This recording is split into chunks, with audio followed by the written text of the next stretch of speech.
Sabi ko, sir, isa lang naman ang gusto pumatay sa akin, si Martin Romualdez. And I don't think gagawin niya yan dito sa loob ng House of Representatives. Gagawin niya yan doon sa labas.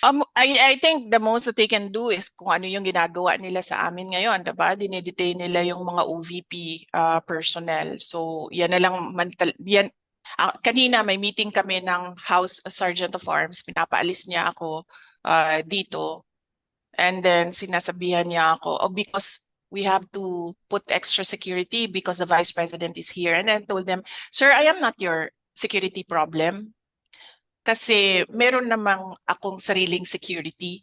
Bayad din naman yan sila ng gobyerno para bantayan ako. So let them be na magbantay sa akin. So you don't need to worry about my security. At sabi ko sa kanya na sabi niya, hindi, kasi baka may mangyari sa'yo dito sa loob. Sabi ko, sir, isa lang naman ang gusto pumatay sa akin, si Martin Romualdez. And I don't think gagawin niya yan dito sa loob ng House of Representatives. Gagawin niya yan doon sa labas.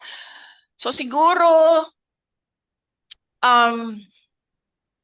harm to the safety and security of OVP personnel. Yan lang ang maisip ko ngayon, top of mind answer. Okay. Siguro ma'am, last follow-up na lang. You said na si Martin Romualdez lang ang may gustong pumatay sa inyo. What made you say that? Oh, because I know him, diba?